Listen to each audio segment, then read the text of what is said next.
Hello friends, कैसे हैं आप सब। तो आप मुझे आशा है कि अपनी अपनी तैयारी में आप लोग लगे होंगे। ठीक है, क्योंकि अभी सारे एग्जाम आने वाले हैं। ग्रुप डी का फॉर्म भरा रहा है, आरआरबी एनटीपीसी हो रहा है। ठीक है, एनटीपीसी एग्जाम होने वाला है, बीआरएसआई वैकेंसी आने वाली है। ठीक है, तो ये सारी वैकेंसी लाइनअप में है। तो अगर आप तैयारी नहीं शुरू किए हैं तो कर दीजिए। ठीक है, क्योंकि समय नहीं है अब। और हमारे वीडियो से जुड़ जाइए, हमारे चैनल से जुड़ जाइए। और आज हमारा, आपको पता होगा कि हमारा करंट अफेयर के एपिसोड चल रहा है। अगर आप रेगुलर बेसिस पे हमारे वीडियो को देखते हैं तो आपको एक ओवरऑल जीएस का, ओवरऑल जो है जीएस का लेवल बन जाएगा। ठीक है, क्योंकि यहाँ पे करंट अफेयर के साथ साथ पूरे जीएस को कवर किया जाता है। अगर आप वीडियो अगर देख रहे होंगे तो आपको पता होगा। अब आज हमारा 38 नंबर का एपिसोड है। पीछे का नहीं देखे तो जाकर के देखिए, और देख के बाद अपने कॉपी में नोट करिए। नोट करने के बाद उसको रिवीजन करिए, क्योंकि रिवीजन के बिना सक्सेस नहीं मिलती, ये जग जाहिर है। ठीक है, चलिए तो शुरू करते हैं। पहला क्वेश्चन क्या है? India aims to achieve how much non fossil fuel based energy capacity by 2030। ठीक है, अब नॉन फॉसिल फ्यूल आपको पता होगा क्या है। नॉन फॉसिल फ्यूल जो होता है, जैसे न्यूक्लियर एनर्जी हो गया, हाइड्रो एनर्जी हो गया, विंड एनर्जी, सब क्या है जिसको बार बार हम यूज कर सकते हैं, उसको बोलते हैं नॉन फॉसिल फ्यूल। ठीक है, नॉन फॉसिल, जैसे अब फॉसिल फ्यूल में क्या होता है, फॉसिल फ्यूल में से नेचुरल गैस हो गया, कोयला हो गया, ये सब क्या है, ये कोयला से जो बिजली पैदा होता है, ये सब हो गया फॉसिल फ्यूल। ठीक है, तो इसका आंसर क्या होगा? इसका आंसर होगा 2030 तक जो है क्या करना है, 2030 तक इसको 500 गीगावाट करना है। ठीक है, 500 गीगावाट। अगर हम बात करें कि सोलर एनर्जी, इसी में एक सोलर एनर्जी होता है, नॉन फॉसिल फ्यूल का example solar energy. Solar energy capacity, solar energy में, सोलर एनर्जी, ठीक है, सोलर एनर्जी में आपका जो टॉप स्टेट है कौन है, तो यह है राजस्थान। राजस्थान, ठीक है, सोलर एनर्जी में हो गया आपका राजस्थान। एक है नेशनल ग्रीन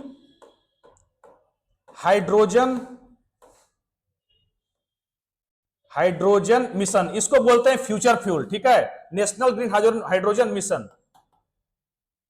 ये कब लॉन्च हुआ था? ये लॉन्च हुआ था 2023 में। ठीक है, और इसमें क्या है, मतलब इसमें 2023 में लॉन्च हुआ था। इसका टारगेट है, टारगेट क्या है इसका, कि 2030 तक 5 million metric ton, 5 MMT, 5 million metric ton hydrogen का प्रोडक्शन करना हर साल। ठीक है, million metric ton hydrogen production. ठीक है, हाइड्रोजन प्रोड्यूस करना। ठीक है, हाइड्रोजन प्रोड्यूस करना हर साल 2030 तक 5 मिलियन मीट्रिक टन। ठीक है, अब इससे रिलेटेड, अब यहां क्या लिखा है, India has achieved the historic milestone by crossing 100 gigawatt of installed solar power capacity. ठीक है, reflecting its commitment to a clean and green future. This was announced by union minister. इसके मिनिस्टर कौन है, ध्यान रखेंगे, इसके मिनिस्टर है प्रहलाद जोशी। ठीक है, मिनिस्ट्री ऑफ रिन्यूएबल एनर्जी के कौन मिनिस्ट्री है, तो मिनिस्ट्री ऑफ रिन्यूएबल एनर्जी के मंत्री कौन है, तो यह है प्रहलाद जोशी। ठीक है, solar panel, solar park and rooftop solar project. ठीक है, contributed significantly to this including, अब यहां पे एक स्कीम देख रहे हैं, इससे रिन्यूएबल एनर्जी से रिलेटेड दो स्कीम है। एक है पीएम सूर्य घर फ्री इलेक्ट्रिसिटी स्कीम। ठीक है, पीएम सूर्य घर फ्री इलेक्ट्रिसिटी स्कीम। ठीक है, ये कब लॉन्च हुआ, ये जो लास्ट ईयर अनाउंस जो हुआ था 2024-25 का जो इंटरिम बजट हुआ था उसमें लॉन्च हुआ था। 2024 टू 25 का जो इंटरिम बजट हुआ था उसमें इस योजना को अनाउंस किया गया था। और इसमें क्या होगा, इसमें क्या कि आपके रूफटॉप सोलर पैनल, मतलब आपके घर के छत के ऊपर सोलर पैनल लगाया जाएगा और उससे 300 यूनिट बिजली फ्री होगा। ठीक है, मतलब इसमें कितना होगा, रूफटॉप सोलर पैनल लगाया जाएगा और इसमें 300 यूनिट जो है वो बिजली आप फ्री दे सकते हैं। ठीक है, इसमें मिलेगा। और इसमें जो अगर आप इस प्लांट को लगाते हैं तो इसमें आपको 40% तक की गवर्नमेंट आपको सब्सिडी देगी। स्किल रजिस्ट्रेशन हो रहा है, पोर्टल पे जाएं, अगर करवाना है तो रजिस्ट्रेशन कर सकते हैं, ठीक है। 40% इसमें इसके लिए जो अमाउंट दिया गया है वो कितना दिया गया है, 20,000 करोड़, ठीक है। कितना दिया गया है, 20,000 करोड़, ठीक है। इसी से रिलेटेड एक और स्कीम है, पीएम कुसुम योजना, ध्यान रखेंगे, पीएम कुसुम योजना, कुसुम योजना, ठीक है। ये लॉन्च हुआ था 2019 में, ठीक है। ये क्या है, ये इरिगेशन के लिए, इरिगेशन अब के पहले, आज से पहले कुछ समय के पहले क्या होता था कि इरिगेशन के लिए आप डीजल का यूज करते थे, इलेक्ट्रिक का यूज करते थे, और वहां से आप पानी इरिगेशन के लिए यूज करते थे। लेकिन यहाँ क्या होगा, यहाँ सोलर पैनल के द्वारा इलेक्ट्रिसिटी जनरेट होगी और उससे आप पानी की व्यवस्था कर सकते हैं खेती करने के लिए, ठीक है। मतलब सोलर पंप, इसका क्या होगा, सोलर पंप डेवलप किया जाएगा इससे, सोलर पंप, ठीक है। तो ये हो गया पीएम कुसुम योजना, ठीक है। तो दो योजना रिलेटेड आपको बता दिया, इसी से रिलेटेड है दोनों योजना, ठीक है। चलिए नेक्स्ट क्वेश्चन क्या है,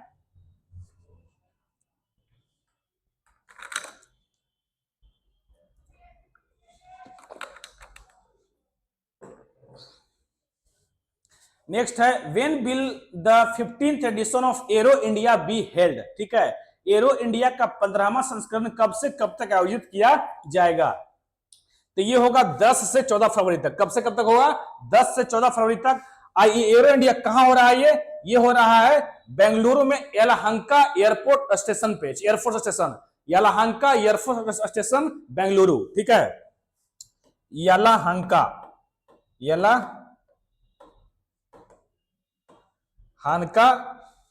बेंगलुरु। और इस बार जो थीम है वो थीम क्या है, तो थीम है द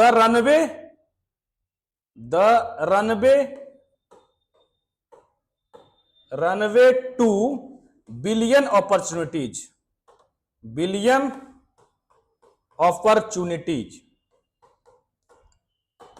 ठीक है। इस बार का थीम है, ठीक है, the runway two billion opportunities. तो थीम को याद रखेंगे, ठीक है। Aero India Asia largest air show organised by the ministry of defence, कौन ऑर्गेनाइज करता है, मिनिस्ट्री ऑफ डिफेंस ऑर्गेनाइज करता है। Department of defence production and defence exhibition organisation in Bengaluru, ठीक है। बाइनियल शो होता है ये, मतलब हर 2 साल पे होता है ये, ठीक है। Bring together global aerospace and defence expert on one platform to discuss cutting edge technology, defence solution and international collaboration, ठीक है। तो आपको याद रखनी है कि कहां हुआ, यलहंका एयरफोर्स स्टेशन हुआ बेंगलुरु में, और इसका थीम याद रखनी है, ठीक है। चलिए नेक्स्ट क्या है, where is BIMSTEC youth summit 2025 being organized, ठीक है। बिम्स्टेक युवा शिखर सम्मेलन 2025 का ऑर्गेनाइजेशन का आयोजन कहां हुआ, तो ये कहां हुआ, ये हुआ भैया गांधीनगर में। कहां हुआ, गुजरात के गांधीनगर में हुआ, ठीक है। यूथ समिट है ये। अब थोड़ा बात कर लेते हैं बिम्स्टेक का। तो बिम्स्टेक जो बना ऑर्गेनाइजेशन है, 7 कंट्री का ऑर्गेनाइजेशन है, और ये बना 1997 में, ठीक है। इसका हेड क्वार्टर पूछे तो कहां है, तो इसका हेड क्वार्टर है बांग्लादेश का राजधानी ढाका में, ठीक है। सेक्रेटरीट इसका जो ढाका में हेड क्वार्टर है। और इसके प्रेसिडेंट पूछा जाए तो अभी हाल ही में बनाए गए हैं, वो भारतीय प्रेसिडेंट है इंद्रमणि पांडे, याद रखेंगे, इंद्रमणि पांडे, ठीक है, इंद्रमणि पांडे। इसमें कैपिटल कौन कौन है, तो देखो इसके नाम में ही इसका कैपिटल है, ठीक है।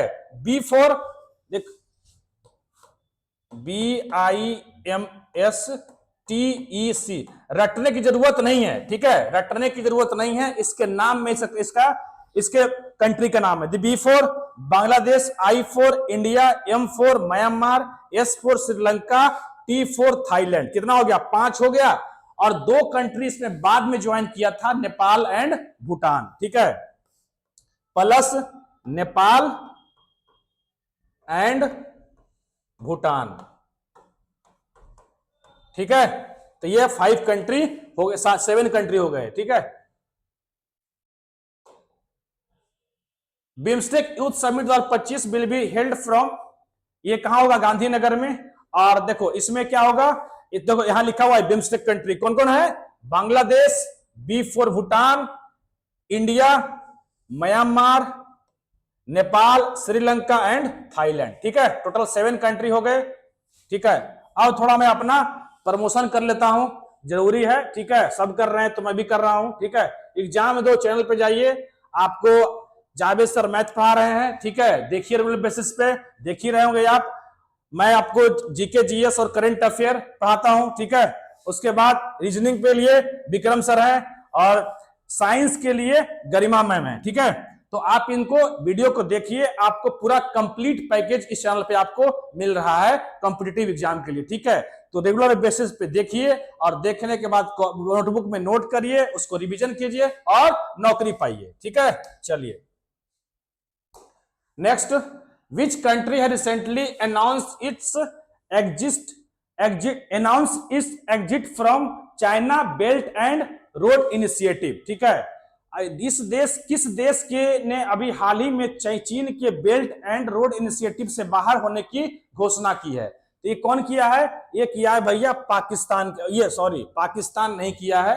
ठीक है, पाकिस्तान तो इसका पार्ट है ही, पनामा किया है। ठीक है, पनामा किया है। पनामा एक सिटी है, नॉर्थ अमेरिकन कंट्री है, सिटी नहीं, नॉर्थ अमेरिकन एक कंट्री है पनामा, तो वो किया है इसमें। ठीक है, और ये जो है पनामा 2 कंट्री, ठीक है, अभी 2024 में, पहले इस पर पूरा मैं डिटेल में बात करता हूं। ठीक है, एक तो पनामा भी बाहर निकल चुका है अमेरिका के प्रेशर की वजह से, वो मैं बताता हूं क्यों निकल चुका है। और एक निकल चुका 2024 में निकला था इटली, तो इटली भी इससे बाहर निकल चुका है। ठीक है, तो 2 कंट्री इससे बाहर निकल चुके हैं। अब China belt and road initiative है क्या, बी, इसको बोलते हैं BRI। ठीक है, I belt and road initiative, इसी को बोलते हैं ओल्ड सिल्क रूट भी बोलते हैं इसी को। ठीक है, इसकी शुरुआत जो हुई थी 2013 में हुई थी। ठीक है, 2013 में हुई थी जी जिनपिंग के द्वारा, इसकी शुरुआत हुई थी और ये चाइना का प्रोजेक्ट है ये। ठीक है, इसमें होता क्या है कि इसके द्वारा किसी भी कंट्री में इकोनॉमी को डेवलप करने के लिए वहां की इंफ्रास्ट्रक्चर को, इकोनॉमी एंड इंफ्रास्ट्रक्चर डेवलप होगा तो इकोनॉमी डेवलप होगी। ठीक है, तो इंफ्रास्ट्रक्चर को डेवलप करने के लिए BRI के तहत चाइनीज गवर्नमेंट फंड करती है। ठीक है, ऐसा चाइना का कहना है, लेकिन आलोचकों का कहना यह है कि यह फंड तो करती है, लेकिन कोई गरीब कंट्री अगर उसको फंड को वापस रीपे नहीं कर पाते हैं तो वो कर्जदार बन जाते हैं और वो कंट्री में फिर चाइना का रूल रेगुलेशन चलता है। ठीक है, तो ये है इसका इसमें लगभग 150 कंट्री टारगेट है कि 150 कंट्री को इसमें जोड़ना है। ठीक है, BRI के अंदर। ठीक है, तो ये हो गया आपका BRI। तो आई होप BRI के बारे में आप समझ गए होंगे। ठीक है, तो ये 2013 में लॉन्च हुआ और इसी का पार्ट है, ध्यान रखेंगे, इसी का पार्ट है CPEC। और इंडिया कॉन्टेक्स्ट में क्या है, तो इंडिया कॉन्टेक्स्ट में यह है कि इसी का पार्ट है CPEC, BRI का ही हिस्सा है CPEC, China Pakistan economic corridor. ठीक है, तो हमने भी, इंडिया भी BRI को क्या करता है, रिजेक्ट करता है, CPEC को ज्वाइन नहीं किया है, क्योंकि अब ये क्या है, क्योंकि ये हमारे सोवरन राइट्स के खिलाफ है, क्योंकि इसका जो CPEC का जो रास्ता जा रहा है वो POK से निकलता है। सिर्फ चाइना से पाकिस्तान को जोड़ना, ट्रेड डेवलप करने के लिए चाइना से पाकिस्तान को जोड़ना, और जो रास्ता निकल रही है, वो जो कॉरिडोर निकल रहा है वो POK, पाकिस्तान का जो कश्मीर का जो है POK, वहां से निकल रहा है। तो इंडिया का कहना यह है कि ये हमारा सोवरन राइट के खिलाफ है, इसीलिए हमने भी इसको ज्वाइन नहीं किया है। ठीक है, तो ये हो गया इंडिया कॉन्टेक्स्ट। हालांकि CPEC पूछा जाए कि CPEC कब लॉन्च हुआ था, तो 2015 में शुरुआत हुई थी इसकी। ठीक है, 2015 में, BRI 2013 में। अब यहां क्वेश्चन पे आते हैं कि यहां से पनामा को क्यों बाहर निकलना पड़ा, क्योंकि देखो जो पनामा कैनाल है, PANAMA, पनामा कैनाल। ठीक है, पनामा कैनाल जो है, ये पनामा कैनाल आपके नॉर्थ अमेरिका को साउथ अमेरिका से जोड़ता है। ठीक है, नॉर्थ अमेरिका को साउथ अमेरिका से जोड़ता है पनामा कैनाल। ठीक है, एक चैनल है जहां से एक ट्रेड रूट है ये, और एक साइड हो गया, ऊपर हो गया नॉर्थ अमेरिका, देखो ये हो गया नॉर्थ, एक मिनट,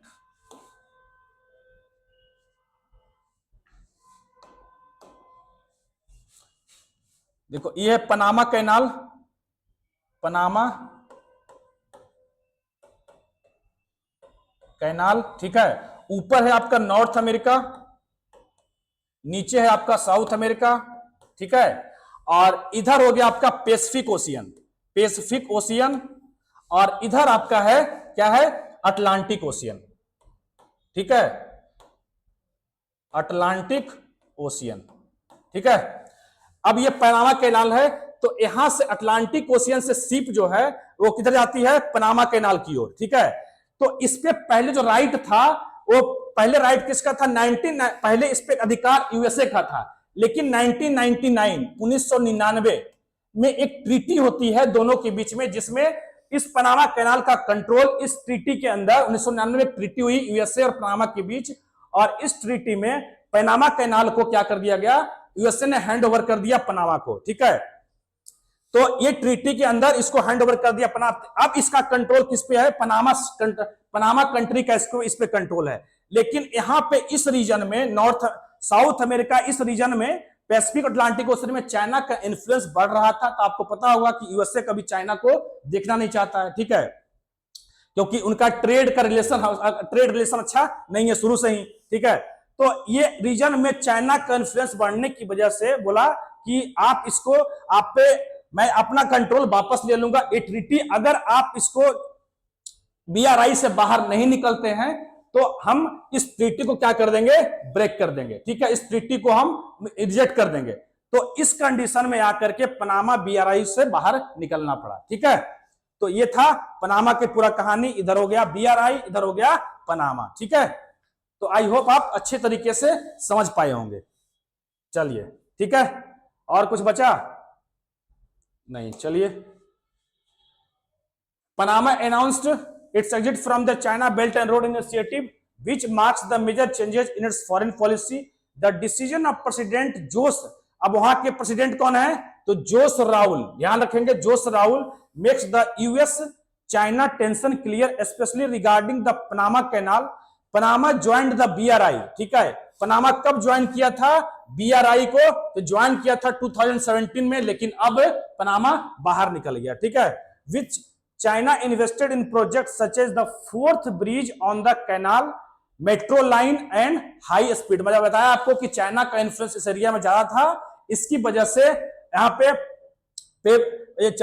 इस इन्फ्लुएंस को कम करने के लिए, इस पनामा कैनाल के इन्फ्लुएंस को कम करने के लिए यूएसए ने बोला कि पनामा को कि आप बीआरआई को बाहर करो, नहीं तो हम 1999 की जो ट्रीटी है उसको क्या करेंगे, रिजेक्ट कर देंगे, और फिर से पनामा को हम अपने कंट्रोल में ले लेंगे, ठीक है। तो ये था आपका पनामा की कहानी, पनामा कैनाल की कहानी, ठीक है। चलिए नेक्स्ट देखते हैं, which city did Philemon Young visit during his visit to India. तो ये फिलेमोन यंग ने अपनी भारत यात्रा के दौरान किन शहरों का दौरा किया है, ठीक है। ये किया है न्यू दिल्ली और बेंगलुरु का किया है। अब फिलेमोन यंग है कौन, तो हम देख लेते हैं जरा कौन है। संयुक्त राष्ट्र महासभा, ठीक है, Philemon young president of 77th session of United Nation General assembly, United Nation General Assembly, ठीक है, यूनाइटेड नेशन जनरल असेंबली के 77th सेशन के प्रेसिडेंट हैं फिलेमोन यंग, ठीक है। फिलेमोन यंग जो अभी ऑफिशियल इंडिया के ऑफिशियल विजिट पर आए हैं। This was the first visit to India as he was elected president of General Assembly on 24 June. कब इलेक्ट हुए हैं, ध्यान रखेंगे डेट को। यूनाइटेड नेशन का छोटा से छोटा इंफॉर्मेशन आपको पता होना चाहिए, क्योंकि आप पीवाईक्यू ज्यादा देखोगे तो यूनाइटेड नेशन से ऐसा क्वेश्चन पूछा गया है कि आप सोच नहीं सकते हैं, ठीक है। तो ये कब ज्वाइन किए, 24 जून 2024, ठीक है। तो ये कौन होगा, यूनाइटेड नेशन जनरल असेंबली के 77th सेशन के प्रेसिडेंट है। अगर पूछा जाए कि 76 सेशन के प्रेसिडेंट कौन थे, तो ये थे आपके डेनिस फ्रांसिस, ध्यान रखेंगे, डेनिस फ्रांसिस, ठीक है।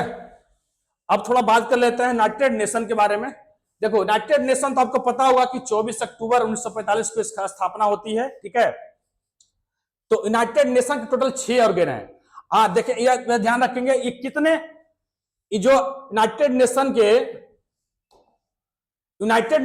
जो प्रेसिडेंट होते हैं, यूनाइटेड जनरल असेंबली के जो प्रेसिडेंट, कितने साल के लिए होंगे ये मात्र 1 साल के लिए होते हैं, ध्यान रखेंगे, ठीक है, 1 ईयर, 1 ईयर के लिए होते हैं, ठीक है। इसी में एक भारत के हैं, एक ही अभी तक यूनाइटेड नेशन जनरल असेंबली के 77वें सेशन तो है ये, लेकिन यूनाइटेड जनरल असेंबली के एक ही महिला अभी तक प्रेसिडेंट बनी है, वो थी भारत की, जिनका नाम है विजय लक्ष्मी पंडित, ठीक है, ध्यान रखेंगे, विजय लक्ष्मी पंडित, ठीक है, विजय लक्ष्मी पंडित। कब बने थे ये? तो ये बने थे 1953 में, 1953 में, 1953 में बने थे, ठीक है। और ये 8वें नंबर के प्रेसिडेंट थे, ये यूनाइटेड नेशन जनरल असेंबली के ये 8 नंबर के प्रेसिडेंट थे, ठीक है, 8 प्रेसिडेंट थे ये, ठीक है। और ये पहली महिला, और अभी तक भी पहली महिला ही रही है, इनके बाद कोई महिला अभी प्रेसिडेंट नहीं बनी है, ठीक है। तो ये हो गया आपका। और अब आप बात करते हैं यूनाइटेड नेशन का, ठीक है, यूनाइटेड नेशन टोटल कितने ऑर्गन है? तो 6 ऑर्गन है, ध्यान रखेंगे। एक तो हो गया आपका जनरल असेंबली, ठीक है। एक हो गया आपका सिक्योरिटी काउंसिल, एक हो गया आपका trust, economic social council, economic and social council, ठीक है। उसके बाद इकोनॉमिक सोशल काउंसिल, उसके बाद हो गया ट्रस्टीशिप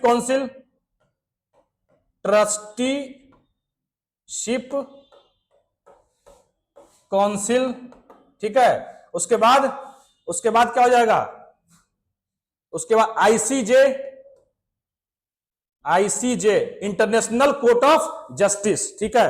एक है और यूनाइटेड नेशन सेक्रेटेरिएट, CRETARIAT, ठीक है, यूनाइटेड नेशन सेक्रेटेरिएट। तो ये 6 ऑर्गन है यूनाइटेड नेशन के, ठीक है, जिसमें से ये जो है, इसका जो हेड क्वार्टर है ICJ international court of justice का, ये है द हेग में, नीदरलैंड, ध्यान रखेंगे, द हेग, ठीक है, द हेग है। और ट्रस्टीशिप काउंसिल, जो ट्रस्टीशिप काउंसिल है, ये अभी इसको सस्पेंड कर दिया गया 1994 में। ये क्वेश्चन भी पूछा गया एनटीपीसी में कि यूनाइटेड नेशन के कौन से ऑर्गेनाइजेशन है जिसको सस्पेंड कर दिया गया है। तो ट्रस्टीशिप काउंसिल को सस्पेंड कर दिया गया था 1994 में, ध्यान रखेंगे इस बात का, ठीक है, 1994 में। तो ये 6 आपके यूनाइटेड नेशन के आपके 6 ऑर्गन हो गए, 6 का इनाम याद रखिएगा, ठीक है। बाकी सब इन सभी के हेड क्वार्टर कहां है? न्यूयॉर्क में है, सिर्फ एक को छोड़ करके, एक आईसीजे का हेड क्वार्टर द हेग में है, बाकी सभी का हेड क्वार्टर न्यूयॉर्क में है, ठीक है। तो ये हो गया आपका यूनाइटेड नेशन, ठीक है। बाकी आपको पता होगा कि 5 इसके परमानेंट मेंबर हैं, परमानेंट नंबर 5 है, और 10 जो है इसके नॉन परमानेंट मेंबर है। ये तो परमानेंट हो गए, तो इनका कार्यकाल तो होता नहीं है, लेकिन बाकी के 10 होते हैं, इसका कार्यकाल 2 साल का होता है, इनका कार्यकाल जो होता है 2 इयर्स का होता है, ठीक है। तो ये हो गया आपका यूनाइटेड नेशन के बारे में। यूनाइटेड नेशन का अगर लोगो पूछा जाए तो लोगो क्या है? इसको यूनाइटेड नेशन का लोगो है आपका olive, branch of olive tree, ठीक है,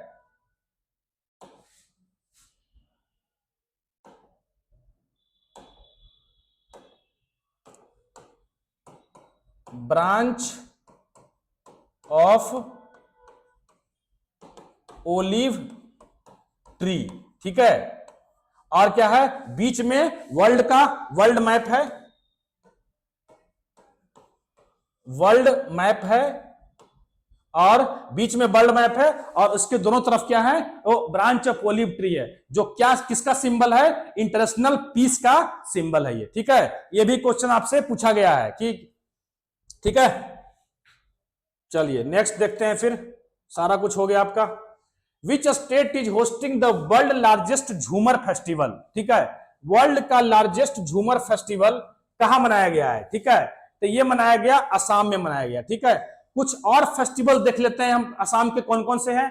तो जैसे एक हो गया जॉन बिल मेला, जॉन बिल मेला, ठीक है। आपको अगर आप किसी स्टेट के बारे में पढ़ रहे हैं तो वहां का फेस्टिवल मुख्य रूप से मेन से वहां का फेस्टिवल और वहां का फोक डांस, ये दो चीज आपको पता होना चाहिए, ठीक है। क्योंकि फोक डांस एनटीपीसी के हर एक पेपर में एक डांस पूछा गया है, तो आप फोक डांस आप रट लेंगे, ठीक है। जॉन बिल मेला, उसके बाद क्या आ गया, उसके बाद चदुम्बी फेस्टिवल, अभी हाल ही मनाया गया चदुम्बी फेस्टिवल, चदुम्बी फेस्टिवल, ये भी कहां हुआ। और यहां क्या होता है, बिहू, जितने प्रकार की कट्टी बिहू, बोगाली बिहू, ठीक है, तो ये जितने प्रकार के जो बिहू होते हैं वो सब होता है कहां, तो वो होता है आपका, एक ध्यान रखेंगे, एक बिस्सू है तो बिस्सू होता है केरल में, ठीक है, और बिहू होता है असम में, तो ये हो गया बिहू, ठीक है, बिहू। उसके बाद मी दम नाफी, मी दम नाफी, ठीक है, नाफी फेस्टिवल, ठीक है। अली ए लियांग, अली ए, अली ए लियांग, ठीक है, ये सब कहां होता है, असम का फेस्टिवल है। और असम अगर हम डांस की देख लें तो एक होता है धूप खेल, क्या होता है,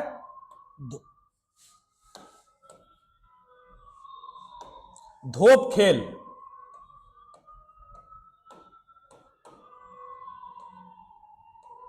धोप खेल एक कबड्डी टाइप का खेल होता है जो भी असम में होता है, याद रखेंगे, है, ठीक है। उसके बाद एक शास्त्रीय संगीत, एक शास्त्रीय, टोटल टोटल क्लासिकल डांस कितने हैं, तो टोटल क्लासिकल डांस आपके 8 हैं, ठीक है, 8 हैं, जिसमें से एक क्लासिकल डांस है सतरिया, सतरिया, ठीक है, जो कि कहां का है, असम का है। और इसको शुरू किसने किया था, तो इसको इजाद किसने किया था, तो शंकर देव, ध्यान रखेंगे, शंकर देव, शंकर देव, ठीक है, हो गया। असम का पुराना नाम पता होगा आपको, असम का पुराना नाम क्या है, कामरूप, कामरूप, पुराना नाम, ओल्ड नेम असम का क्या है, कामरूप, जिसका कैपिटल हुआ करता था प्राग ज्योतिषपुर, जो कि आज गुवाहाटी है, ठीक है, प्राग, प्राग ज्योतिषपुर, ठीक है, प्राग ज्योतिषपुर, ठीक है, ये हो गया आपका कामरूप। ये कहां मेंशन है, ये तो ये मेंशन है आपके प्रयाग प्रशस्ति में, जो इलाहाबाद में जो प्रयाग प्रशस्ति है वहीं पे ये मेंशन है, ठीक है। तो ये होगा आपका सारा असम का इंफॉर्मेशन आपको दे दिया, ठीक है। असम से सिर्फ एक कंट्री का बॉर्डर लगता है और वो है कौन, बांग्लादेश, ठीक है। बाकी त्रिपुरा है, तो त्रिपुरा से को बांग्लादेश, त्रिपुरा भी बांग्लादेश के, त्रिपुरा जो है बांग्लादेश से 3 साइड से कवर करता है, ठीक है। एक उत्तराखंड, उत्तराखंड किससे लगता है, तो चाइना से लगता है बॉर्डर इसका, चाइना से और नेपाल से, ठीक है। नागालैंड, नागालैंड से किसका बॉर्डर लगता है, नागालैंड से लगता है म्यांमार का, ठीक है, हो गया ये। चलिए नेक्स्ट देखते हैं क्या है इसमें। Assam will host the world largest Jhumur dance performance on February, more than 7500 dancer, ठीक है, attempting to create a Guinness world record. The event will be held under the advantage Assam 2.0, ठीक है। इन्वेस्टमेंट समिट 21 ओकेजन पे हुआ था, तो ये इन्वेस्टमेंट समिट हो रहा है असम 2.0, उसी में हुआ ये प्रोग्राम, और इसके जो चीफ गेस्ट हैं प्राइम मिनिस्टर नरेंद्र मोदी हैं, ठीक है। चलिए next,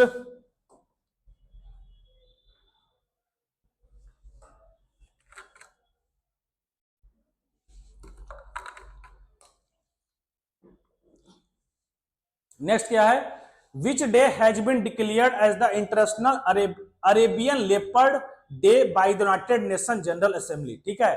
international Arabian leopard day, international Arabian leopard day कब मनाया जाता है, तो ये मनाया गया 10 फरवरी को, कब मनाया गया, 10 फरवरी को मनाया गया है।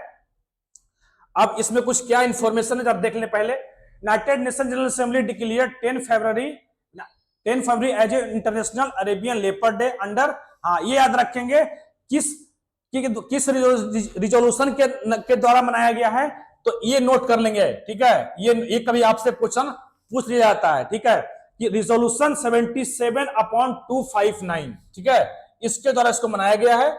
To be observe for the first time in 2024, पहली बार ये मनाया कब गया था, 2024 में मनाया गया था। It aims to raise awareness towards the conservation of endangered Arabian leopard. किस कैटेगरी में आता है ये, इंडेंजर्ड में आता है, ठीक है। The Arabian leopard is mainly found in Saudi Arabia, Oman, UAE, Yemen, Jordan and Israel, ठीक है। अरेबियन लेपर्ड किसमें है, इंडेंजर्ड में है, ठीक है। अब देख लेते हैं लेपर्ड, ठीक है। तो लेपर्ड जो है, टोटल लेपर्ड सेंसस अभी हुआ है, लेपर्ड सेंसस, लेपर्ड सेंसस, ठीक है। लेपर्ड सेंसस में कितना टोटल लेपर्ड है, तो 12,852, 12,852। ये कब था, ये 2018 में था, ठीक है। लेकिन अब इसमें 1022 ऐड कर दीजिए, क्योंकि 1022 बढ़ चुका है, ठीक है। कितना हो गया, 2 2 4 5 2 7 8 2 1 3 1, अब ये है 2022 में, ठीक है। तो अभी जो लेटेस्ट रिपोर्ट है लेपर्ड सेंसस का, उसके अनुसार कितना लेपर्ड है, 13,874,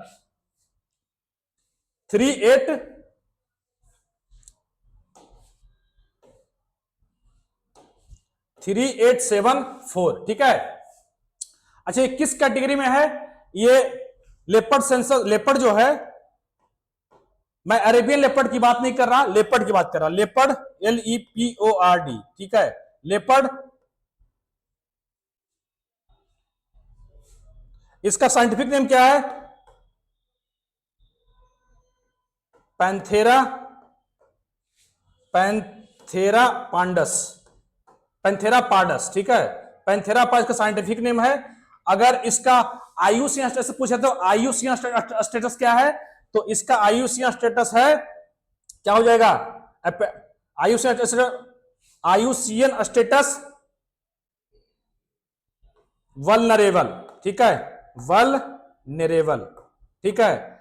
अगर वाइल्ड लाइफ प्रोटेक्शन एक्ट की बात पूछे, तो वाइल्ड लाइफ प्रोटेक्शन एक्ट में क्या है, शेड्यूल 1 में है, ये शेड्यूल 1, ठीक है। Wild life protection act schedule 1, इसका साइंटिफिक नेम हो गया पैंथेरा पार्डस, ठीक है, वल्नरेबल, IUCN, और wild life protection act schedule 1। Wild life protection act जो 1972 है, उसमें टोटल कितने अनुसूचित, कितने शेड्यूल हैं, तो टोटल 6 शेड्यूल हैं, याद रखेंगे, ठीक है। वाइल्ड लाइफ प्रोटेक्शन एक्ट में 1972 में टोटल 6 शेड्यूल हैं, ठीक है। सेशन आपको बता दिया, ठीक है। चलिए नेक्स्ट देखते हैं, अगला क्या है।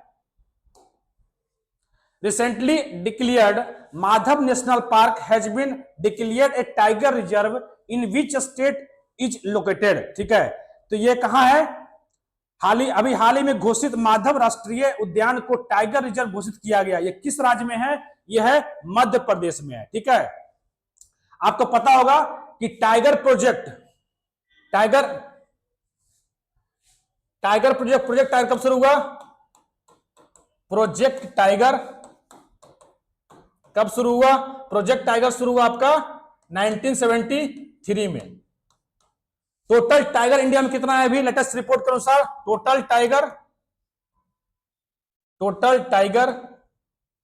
कितना है, 3682 है, ठीक है। 3682 लेटेस्ट रिपोर्ट है। अगर टाइगर की बात करें तो टाइगर का साइंटिफिक नेम आपको पता होगा, Panthera tigris, Panthera tigris. IUCN status क्या है इसका, IUCN स्टेटस है इंडेंजर्ड।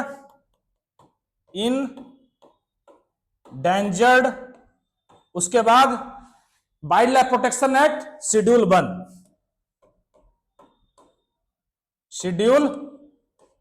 1, ठीक है। ये हो गया आपका टाइगर सेंसस हो गया। टोटल टाइगर रिजर्व इंडिया में कितने हैं, तो 57 है अभी। और लास्ट जो है वो कौन है, रातापानी, ध्यान रखेंगे। लास्ट टाइगर रिजर्व जो ऐड हुआ है वो कौन है, रातापानी, राता पानी, ठीक है, जो कि मध्य प्रदेश में है। और अगर ये ऐड हो जाता है टाइगर रिजर्व तो ये टोटल हो जाएगा कितना, 58 हो जाएगा, ठीक है। तो प्रोजेक्ट टाइगर हो गया, टोटल टाइगर रिजर्व हो गया, tiger project tiger Panthera tigris endangered species हो गया, इंडेंजर्ड, और schedule 1 wild life protection schedule 1 में ये करंट में अवेलेबल है, ठीक है। तो मध्य प्रदेश टाइगर रिजर्व। और सबसे ज्यादा टाइगर किस स्टेट में है, तो सबसे ज्यादा tiger Jim Corbett national park Uttarakhand में है, ठीक है। हो गया। चलिए अब क्या है, ये बन जाएगा, ये अगर नौमा टाइगर रिजर्व, ठीक है, ये जो मध्य प्रदेश का नौमा टाइगर रिजर्व होगा ये, बस इसमें और कुछ नहीं है। हाँ, ये हो गया आपका कुछ वन लाइनर, देख लीजिएगा इसको, आप वीडियो पॉज करके आप पढ़ लीजिएगा इसको, ठीक है। जो मैंने बताया वही क्विक रिवीजन है ये, ठीक है। तो ये मेरा लास्ट स्लाइड था। तो आई होप आपको वीडियो ये अच्छा लगा होगा। अच्छा लगा तो और इसको कॉपी में नोट करिए, ठीक है, इसको आपने कॉपी में नोट करिए और इसको समय पर रिवीजन कीजिए।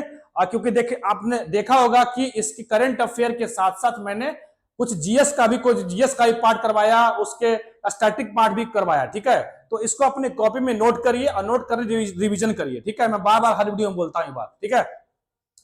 तो चलिए ठीक है, वीडियो अच्छा लगा तो प्लीज लाइक शेयर सब्सक्राइब करें, ठीक है, कमेंट करें। चलिए, थैंक यू सो मच।